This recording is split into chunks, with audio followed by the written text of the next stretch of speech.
চতুর্দিকে নবীর দুশমন। জমিনে নবীর জন্য দুইটা ছায়া ছিল দারুল আসবাব হিসাবে, এক ছায়া চাচা আবু তালেব, আর একটা ছায়া আম্মা জান খাদিজা রাদিয়াল্লাহু আনহা। রহমতের নবীর উপরে আরো পরীক্ষা, চাচা আবু তালিব চলে গেছেন, একই বছরে খাদিজা রাদিয়াল্লাহু আনহাও চলে গেলেন। জমিন থেকে দুজন চলে গেলেন, নবীর পরীক্ষা। নবীকে একদিন আর 2 দিন না, যেই নবীর শরীর মোবারকে মশা পড়ে না হারাম, মাছি পড়ে না হারাম, সেই রহমতের নবীকে মক্কার বেঈমানেরা শিয়াবে আবু তালিবের মধ্যে 3 বছর এমন ভাবে গৃহবন্দী করে রাখলো, চতুর্দিকে পাহাড়, মাঝখানে রহমতের নবী, খানা দেয় না, পানি দেয় না। নবীর 4 কন্যা নবীর সাথে আছেন, কষ্ট করে নবী গাছের পাতা ছিঁড়ে চাবাইয়া চাবাইয়া খায় আর পেটের ক্ষুধা নিবারণ করেন।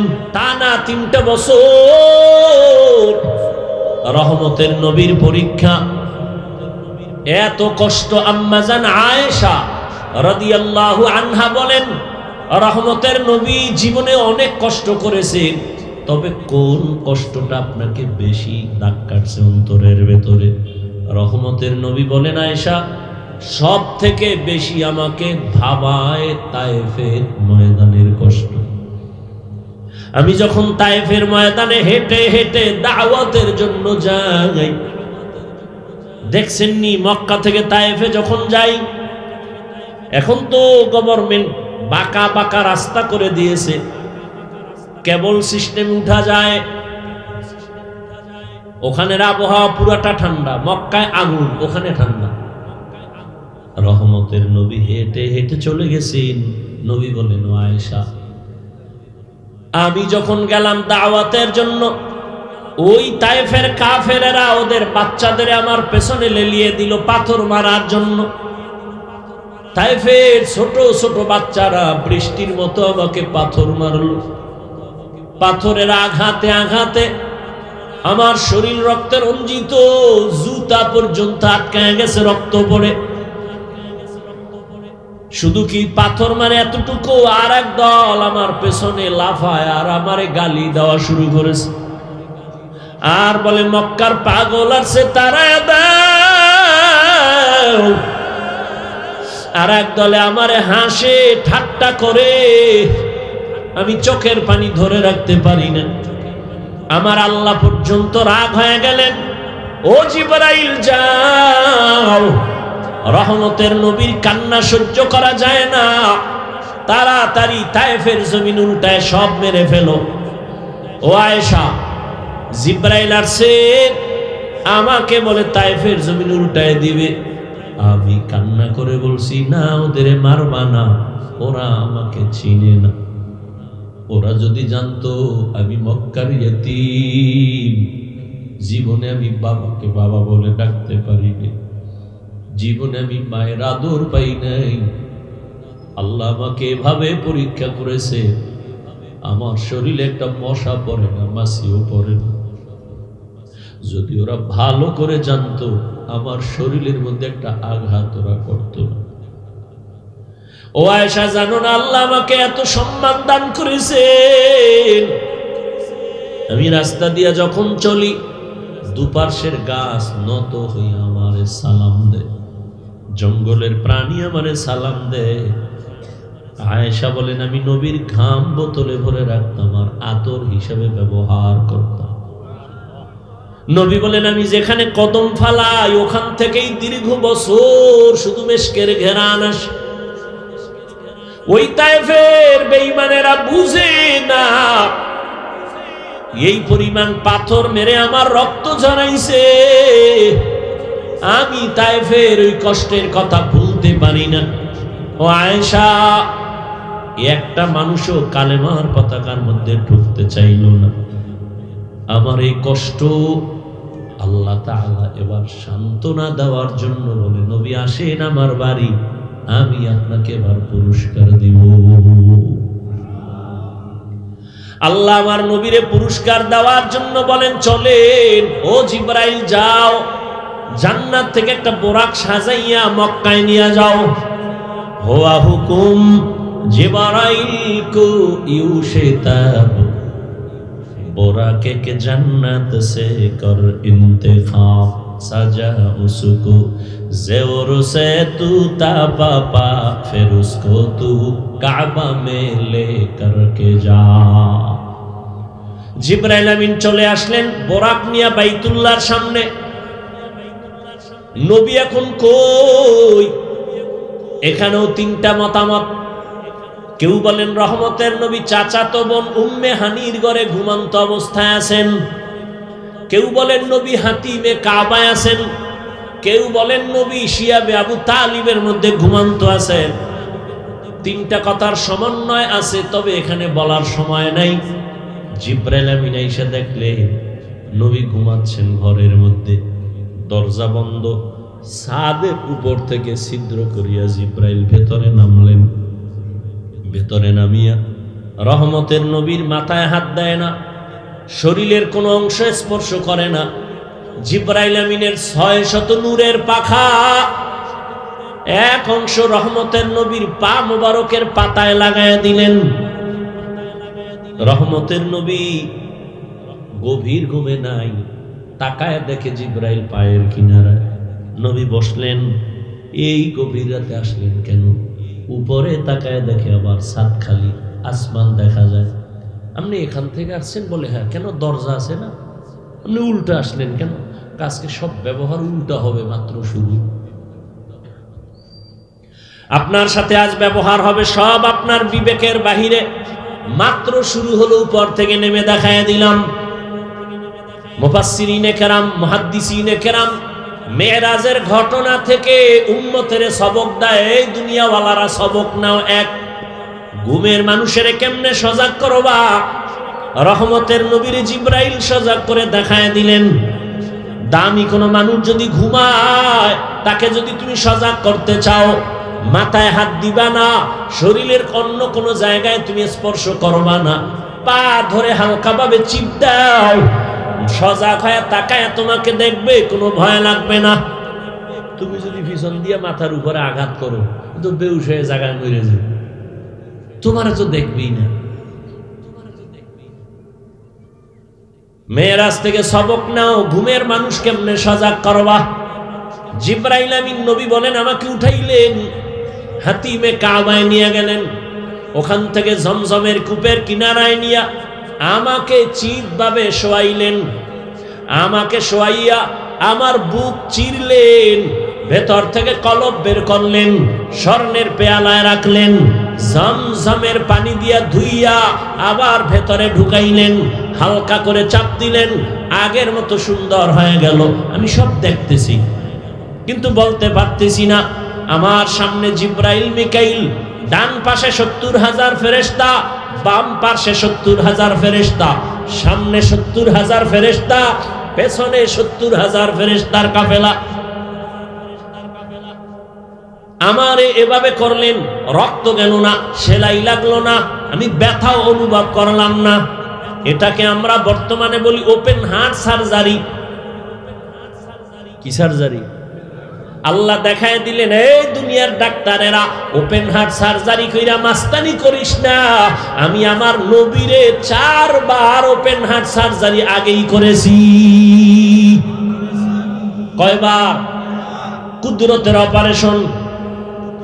একজনে কয়, ঘুমের মধ্যে শুনতেছি, স্বপ্নেই দেখলাম কিনা জানি না। একজনে বলতেছে নবীর কলবের মধ্যে কি কোনো ময়লা ছিল? যদি নাই থাকে তাহলে বের কইরা জমজম দিয়া ধুইলেন কেন? কই না।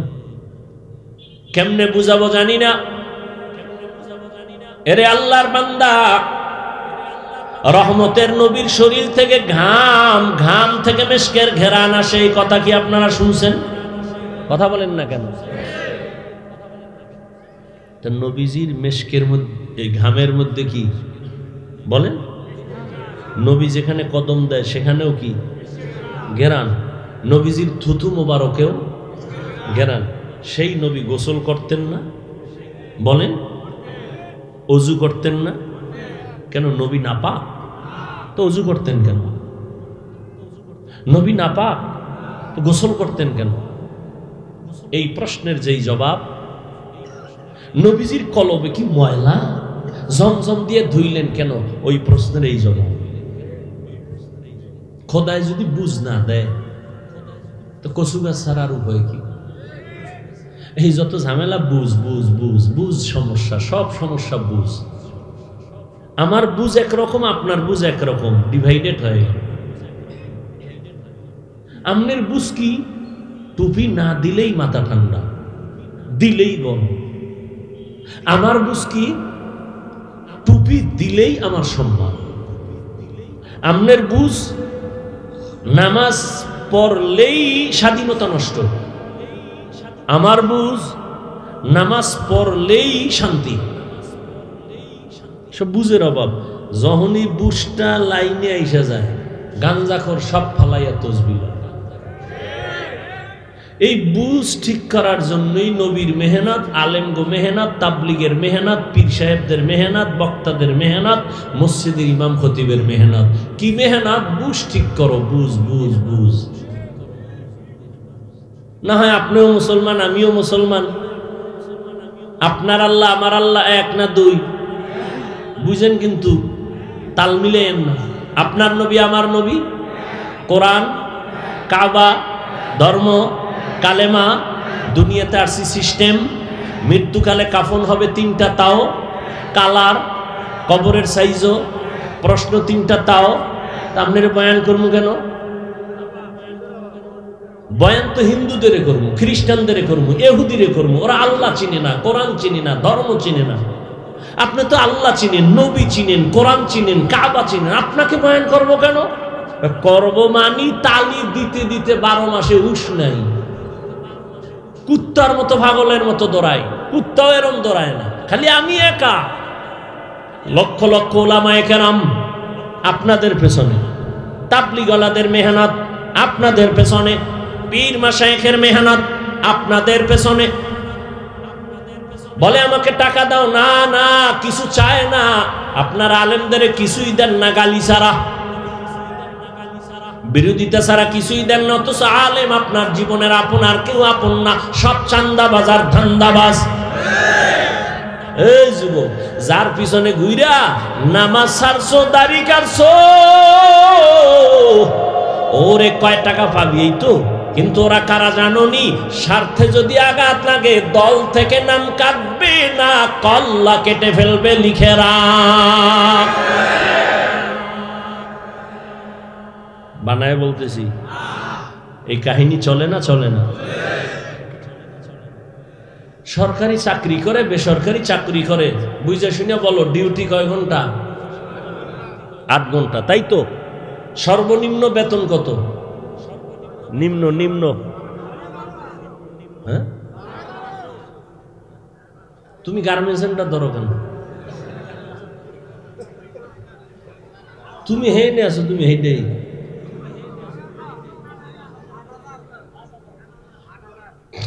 সরকারি বেসরকারি কোম্পানিতে চাকরি করে, 8 ঘন্টা ডিউটি করে, সরকার তাকে বেতন দেয় 20,000, 16,000, 15,000 উপরে। আর টেবিলের তলে তোর আব্বাজান কত মুক্তা রাইখা দিছে, ওটি নিয়ে নিবে। সত্য কথা কোনোদিন অস্বীকার করবা না। মসজিদের ইমামের ডিউটি কয় ঘন্টা? কয় ঘন্টা? বেতন কত? এর থেকে আর জালেম আছে এই দুনিয়া? এই পরিমাণ জুলুম। 8 ঘন্টা ডিউটি করে 20,000 টাকা, টেবিলের তলে মুক্তার দানা আর খালা মা চাচারা রাইখে দিছে, ওটি নিয়ে ঘুমায়। আর 24 ঘন্টা ডিউটি করে এক ইমাম, রিমান্ডের মতো থাকে, বেতন 5,000, 10,000, 6 মাস বাকি, সভাপতি 100 টাকা মাসে, সেক্রেটারি 50। একক তো নামাজে না থাকলে রিক্সা ড্রাইভার কয়, হুজুর গেছিলেন কই? তুমি কে? আমি রিক্সা চালাই। এত পাওয়ার, 5 টাকা মাসে দেই। পাওয়ার আছে? এরকম বেয়াদব নাই। এবার বুঝেন তো কি জুলুমটা করেন আলেমের উপরে। এরপরেও কোনো আলেম বেয়াদবি করে না। কোনদিন কাউকে গালি দেয় না, বরদোয়াও মোনাজাতে যখন হাত উঠায় বলে হে আল্লাহ এলাকায় শান্তি দাও, কবরওয়ালাদের জান্নাত দাও, অসুস্থ সুস্থ বানাও। ইমাম সাহেব কইছে আল্লাহ কয়েকটার চাক্কার তলে হালাও। ব্যবসা যারা করে বরকত দাও, চাকরি যারা করে বরকত দাও, বরকতের ওয়াজ করে, সুদ খাও এটা কয় না। কোনদিন আলেম মানুষের বিরুদ্ধে যায় না। এই জন্যই তো বলি আলেমরা এই জাতিকে যা দিয়েছে কেউ দেয় নাই, নিঃস্বার্থভাবে দিয়েছে এই জাতিকে, কেউ দেয়। সরকার কোটি কোটি কোটি কোটি কোটি টাকা ব্যয় করিয়া র্যাব আর্মি পুলিশ বিডিআর বানাইয়া এদের টাকা ছাড়া অস্ত্র দিয়া কয় যাও দেশটারে ঠান্ডা করো, সন্ত্রাসী কর্মকাণ্ড বন্ধ করো, চাঁদাবাজি বন্ধ করো, কিন্তু আজও পর্যন্ত পূর্ণ সফল হইছেনি। কিন্তু সরকারের এক টাকাও কোনো আলেমের পেছনে যায় নাই। এই আলেমরা মানুষের পাও ধরে ধরে ধরে ধরে দিন নাই রাত নাই বুঝায়, তাবলিগালারাও বুঝায়, পীর সাহেবরাও বুঝায়, আলেমরা বুঝাইয়া একজন আর দুইজন না, এই দেশের মধ্যে জেনারেল লাইনের লক্ষ লক্ষ মানুষ আজ সন্ত্রাসী অস্ত্র চাইরা তসবিহ হাতে নিয়ে নিছে। তাবলিগের অবদান, পীর মাশায়েখের অবদান, দেওবন্দীদের অবদান। কষ্ট হইতেছে। আমাকে আর একটা জবাব দেন, সত্যটা বললেন, আর যদি বুঝেন আপনি পারেন না, জানেন না, চুপ থেকে বলেন তো আমার দেশে ইসলামের তাবলিগের কারণে ইসলামের কি কি ক্ষতি হইল বলেন? হইছে না? হইলে দাঁড়ায় বলে যে হ্যাঁ তাবলিগের কারণে এতদিন এক বেটা তাবলিগে ছিল না, ভালো ছিল, এখন তাবলিগে যাওয়ার পরে গাঞ্জা খায়, হইছে ক্ষতি? নাম্বার 2, আমাদের এই দেশে চরমনাই, উজানি, বাহাদুরপুর, নানুপুর পীর মাশায়েখ যারা হক, এদের দ্বারা ইসলামের কি ক্ষতি হইছে দেশে বলেন? হয় নাই? নাম্বার 3, দেওবন্দীদের দ্বারা কিছু ক্ষতি হইছে, বুঝা শুনে বললেন? কওমি দেওবন্দির দ্বারা কোনো ক্ষতি হয় নাই। অতএব তার বিরোধিতাও করিও না রে যুবক। যদি বলো হয় নাই, এরপরও যদি তুমি বিরোধিতা করো, তাহলে আমরা বলে দিলাম তোমার অন্তর খারাপ, তোমার কপাল খারাপ। এই শীতের মধ্যে গরুর খিচুড়ি কি মজা! সকালের সময় কুয়াশার ভিতরে যদি কেউ গরুর খিচুড়ি নিয়ে রাস্তায় বয়ে কয় ফিরি, ফিরি কেন, 100 টাকা দিব, সব আমারে দে। একজনে দেখতে না দেখতে 4 প্লেট নাই, আর একজনে চিফাই বয়ে কয় দোয়াই নুস পড়তেছি, পারলে 10 গ্রাম বিষ দে, তারপরও গরুর খিচুড়ি দিস না। কেন? বলে গরুর মধ্যে বিষ। কয় না, তোর পেটে বিষ। গরুর খিচুড়ি মজা, তুমি খাও না কেন? কয় তোমার পেটে সমস্যা, চিকিৎসা করো। তাবলিগ ভালো, পীর মুরিদি ভালো, আল্লাহওয়ালা ভালো, দেওবন্দি ভালো, কওমি ভালো, আলেম ভালো, জিকির ভালো, পাগড়ি ভালো, বয়ান ভালো, তুমি কেন পছন্দ করো না? আলেম ওলামাদের দোষ না, তোর অন্তর বড় খারাপ। চোখে চশমা লাগাইছে, আয়না লাগাইছে কালো, ময়দানে ঢুকে কয় ভাই কি কিয়ামত আইব নি? কেন? ভাই বাতি কালো কেন? বাতি কালো না, তোর চোখে গজব লাগছে, চিকিৎসা কর। জিন্দেগি মে বন্দেগি তু করনা হে, জিন্দেগি বে বন্দেগি শর্মিন্দা হে, জিন্দেগি বে বন্দেগি শর্মিন্দা হে। খারাপ লাগতেছে? যুবকরা তোরা তো এখন বাংলা হুনো না, হিন্দি হুনো, একতারা হইলে একটু মজা পাইতি না?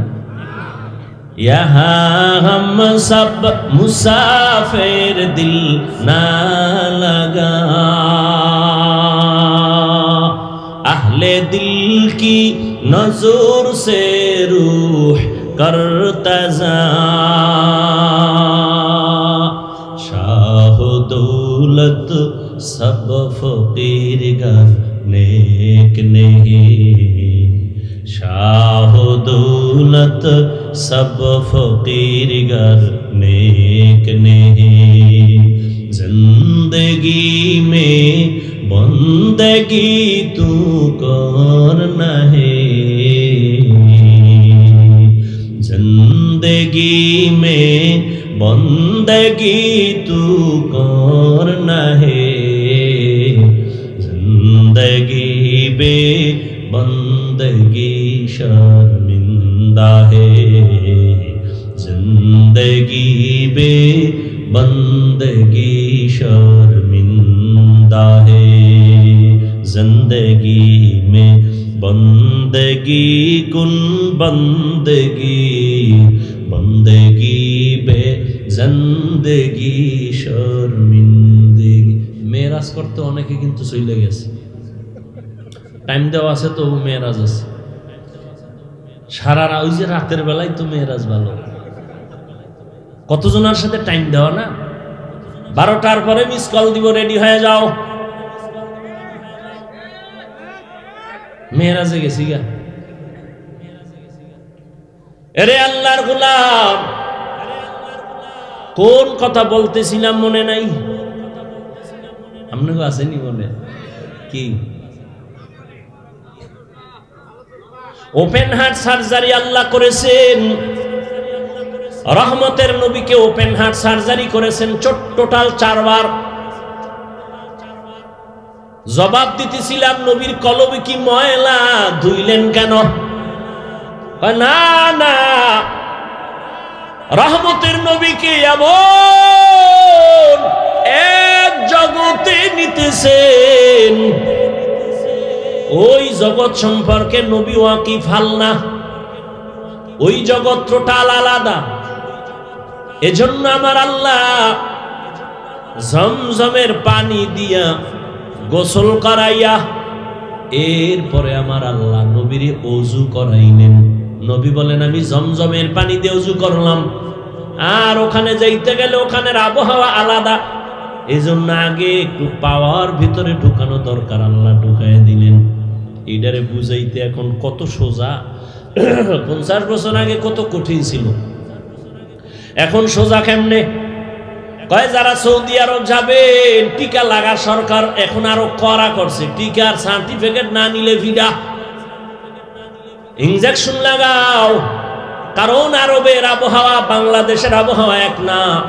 এজন্য তুমি ইনজেকশন নাও তুমি টিকা লাগাইয়া ওখানের আবহাওয়া যেন তোমার শরীরের সাথে অ্যাডজাস্ট হয়ে যায় আমার আল্লাহ নবীর কলবের মধ্যে আলাদা পাওয়ার দিয়েছেন ওই আবহাওয়ার সাথে যেন অ্যাডজাস্ট হয়ে যায় কষ্ট না হয়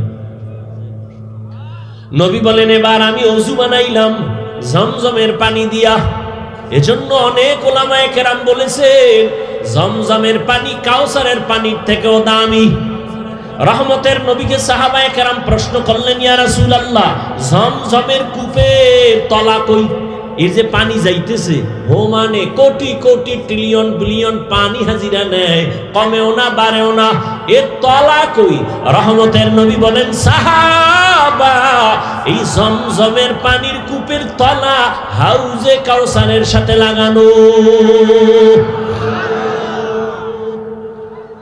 নবী বললেন এবার 2 রাকাত নামাজ আমি আদায় করলাম মেরাজ শুরু হইল মসজিদ থেকে কিতের থেকে এজন্যই তো আমরা মসজিদ গিয়ে নামাজে দাঁড়াই নামাজে মেরাজ করি কি করি মেরাজ মসজিদে গিয়ে নামাজ আদায় করো নামাজ আল্লাহর সাথে গভীর সম্পর্ক তৈরি হয় কথা হয় বান্দা যখন নামাজে দাঁড়ায় ওখানেও কিন্তু ওই সুবহান দিয়া শুরু হয় হয়নি সুবহানাকাল্লাহুম্মা আছে না অবিহামদিকা অতাবারাকা ইসমুকা তাআলা জাদ্দুকা ওয়া লা ইলাহা গায়রুক সুবহান আমি এখন মেরাজে ঢুকতেছি বান্দা যখন নামাজে দাঁড়ায় গেল তখন বান্দা আল্লাহর সাথে সম্পর্ক তৈরি করে আল্লাহর প্রশংসা করে আলহামদু আল্লাহ বলেন লিমানিল হাম কার গুণগান গাইলা?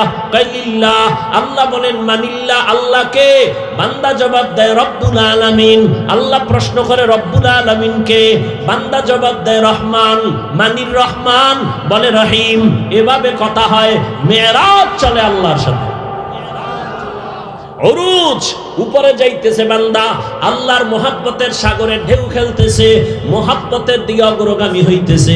এই জন্যই দেখছেননি নামাজ একটা ইবাদত, ঠিক এমনই তো একটা ইবাদত হজ করা, এমনই ইবাদত যাকাত দেওয়া, এমনই ইবাদতের অংশ বাইতুল্লাহ তাওয়াফ করা। কিন্তু ব্যবধানটা কি? বান্দা যখন যাকাত দেয় তখন যদি খানা দেয় খাওয়া যাবে, সালাম দিলেও জবাব দেওয়া যাবে। হজে গিয়া বান্দা তাওয়াফ করে বাইতুল্লাহ, লাব্বাইক আল্লাহুম্মা লাব্বাইক, ওই সময় যদি কেউ সালাম দেয় নেওয়া যাবে, খানা দিলেও খাওয়া যাবে। নামাজে চলবে নি? বলবে ভাই নামাজে একটু পরে ফাঁকি দিয়ে একটু খাইল, চলবে? সালাম দিছে জবাব, নামাজে আপনি আছেন, সালাম দিলে জবাব দেওয়া যাবে? সৌদি আরবে গেছি অনেক আগে, এই সময় কত কোয়ালিটি, দুনিয়ার সব কোয়ালিটির মানুষ এনে বাবা। একটা কেবলার দিকে পাও এরকম দিয়া হমানে নাকটা এনে ঘুমেছি। আমি পাশে বইয়ে তেলাওয়াত করতেছি, খারাই নামাজ। আর একটা দেখলাম সেজদায় যাওয়ার আগে পকেট থেকে একটা কাঠের টুকরা বাইর করে কপালের তলে দিছে। কিও কয় যে ইবলিস সেজদা দিয়ে জমিন নাপাক করছে, তো এই জন্য আমরা কাঠের উপরে দিই।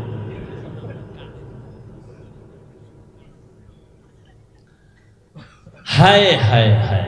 তাহলে নামাজের মধ্যে সালাম বন্ধ কেন, খানা বন্ধ কেন? এটা তো মেরাজ চলতেছে। মেরাজ যখন চলে আমার মালিকের সাথে ডাইরেক্ট কথা, এখানে সালাম চলবে না, কালাম চলবে না, খানা চলবে না। সালাম ফিরে নামাজ শেষ, এবার খানা দাও, সালাম দাও, কোনো বাধা নেই। আল্লাহ পাক রব্বুল আলামিনের নবী বলেন এবার বোরাকে আমাকে উঠাবেন। বোরাক আমাকে নিতে চায় না, কেমন বাহানা করে। ইতিহাস ওলামায়ে কেরাম অনেকে শুনছেন, আপনারাও জানেন। নবী বলেন বাইতুল্লাহ থেকে 1 মাসের পথ হলো বাইতুল মাকদিস, প্রথম কিবলা। বোরাকে যখন উঠলাম, এক চোখের পলকে আমি বাইতুল মাকদিসে হাজির হয়ে গেলাম। এটা কেমনে সম্ভব? মুহাম্মদ এক নজরে 1 মাসের পথ চলে গেলেন, এটা কেমনে সম্ভব? এর জবাব হলো নবী যায় নাই, নবী আয় নাই, আল্লাহ নিয়েছেন। আর আল্লাহ নিলে কি পারে না? যেই আল্লাহ আদম নবীরে জান্নাত থেকে ভারতের চরণদ্বীপে পালায়া দিলেন, যেই আল্লাহ মা হাওয়াকে আরবের জেদ্দায় পাঠায়া দিলেন জান্নাত থেকে, ওই আল্লাহ আমার নবীরে পারে না আর শুনতে? যেই আল্লাহ ইউনুস নবীরে মাছের পেটে ঢুকাইয়া আবার বের করে দিলেন, যেই আমার আল্লাহ ঈসা নবীকে দ্বিতীয় আসমানে নিয়ে গেলেন, ওই আল্লাহ আমার আল্লাহর নবীকে কেন আরশে আজিমে নিতে পারেন না? আমার আল্লাহ কেমন কুদরতের মালিক! উযায়ের আলাইহিস সালামকে জমিনের মধ্যে 100 বছর ফেলে রাখলেন মরা, এরপরে আবার আল্লাহ জিন্দা বানায় দিলেন। ওই আল্লাহ আমার রহমতের নবীকে কুদরতের দ্বারা আরশে আজিমে নিতে পারেন কিনা? আল্লাহ নিছেন, নবী যান নাই, নবী আসেন নাই, আল্লাহ নিয়েছেন, আল্লাহ পাঠায় দিয়েছেন। কুদরত কার? আমার আল্লাহর। নবী বলেন এক পলকে চলে গেলাম, কিন্তু এর মধ্যে বহু কাহিনী হয়ে গেল। মদিনার সফর হয়ে গেল, নামলাম, নামাজ পড়লাম, আবার সামনে যাইয়া তুর পাহাড়ের উপর দিয়া যাই, এক জায়গায় মুসা নবীর কবর দেখলাম। এই মেরাজের ভিতরে যাইতে গিয়া দেখি মুসা নবী কবরে নামাজ পড়তেছে। নবী মুসা কবরে নামাজ পড়েন, এটা আবার কেমন কথা? কেমন তেমন কথা, এর দূর আর বলার সুযোগ নাই। অনেকে বলে নবীরা কবরে মরা, জীবনে জিন্দা হবে না। নবী বলেন ক্বালা রাসূলুল্লাহ সাল্লাল্লাহু আলাইহি ওয়া আলিহি ওয়া সাল্লাম আল আমবিয়া ওয়াহিয়াউন ফি কুবুরিহিম ইউসাল্লুন। সব নবীরা কবরে জিন্দা, সবাই নামাজ পড়ে। সুবহানাল্লাহ। কোরআন শরীফে আল্লাহ আয়াত নাজিল করে বলেন ওয়াহুম ইউরজাকুন, আমি কবরে তাদেরকে খানা দেই।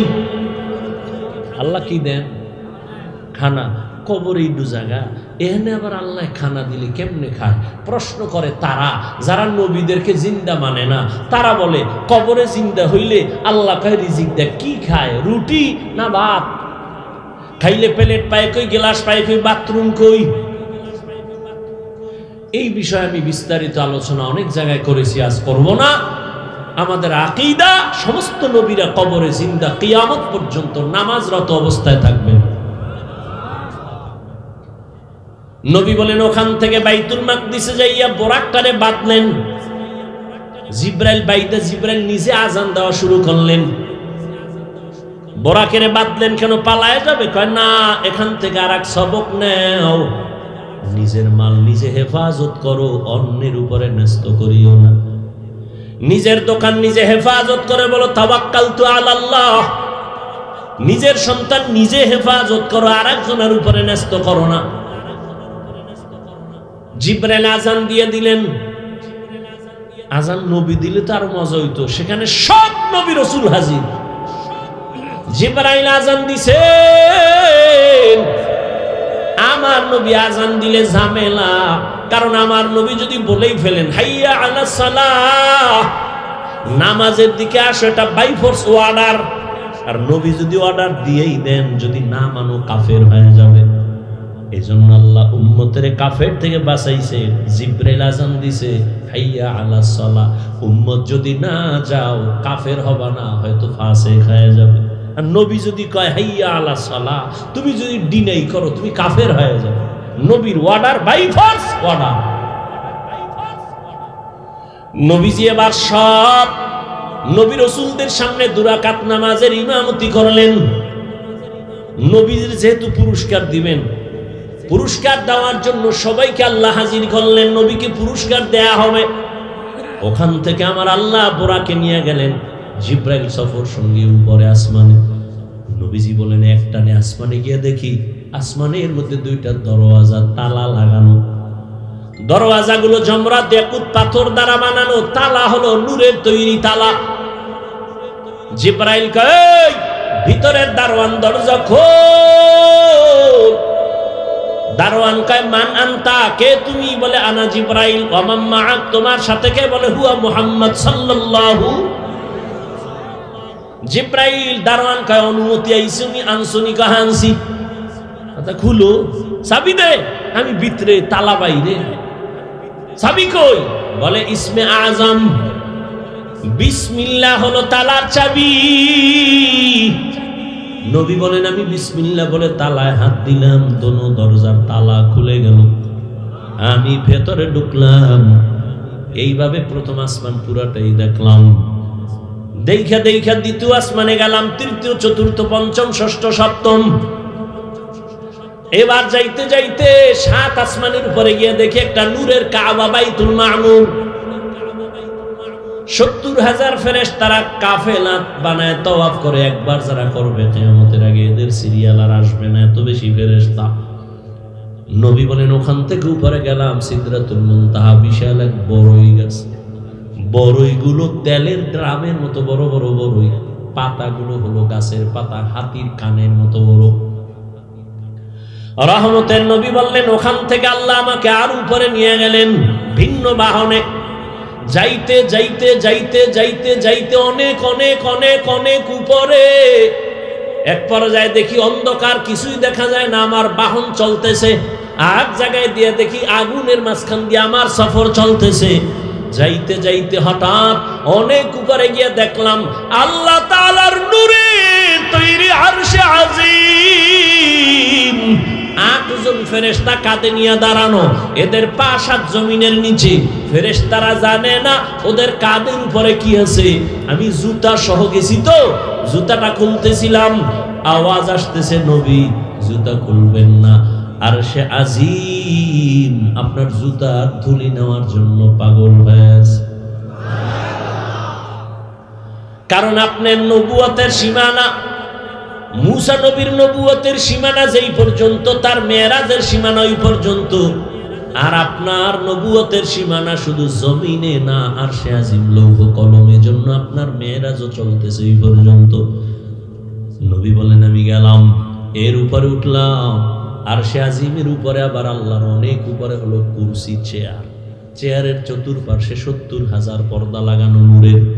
ওয়াসিআ কুরসিয়ুহুস সামাওয়াতি ওয়াল আরদ। আল্লাহ তাআলা একটা একটা পর্দা আলাদা করে করে আল্লাহ আমাকে কাছে নিয়ে নিলেন। আল্লাহ তাআলা বলেন, আমি আমার বান্দাকে ভ্রমণ করাইলাম। সুবহানাল্লাযী আসরা বিআবদিহি লাইলাম মিনাল মাসজিদিল হারাম ইলাল মাসজিদিল আকসা। এখানে আরেকটা পয়েন্ট বইলে আমি শেষের দিকে যাচ্ছি। কোরআন শরীফ এমন দামি একটা কিতাব, যে কিতাব ধরলে সওয়াব, পড়লে সওয়াব, দেখলে সওয়াব। যাই না পড়েন সওয়াব, না জেনে কোরআন তেলাওয়াত করেন সওয়াব।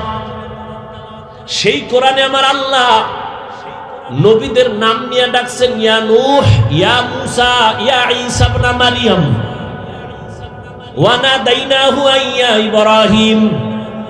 সুলাইমানের নাম ডাকলেন, দাউদের নাম ডাকলেন, কিন্তু আমার নবীজির নাম আল্লাহ কোরআন শরীফে কোথাও ডাকেন নাই, ধরেন নাই।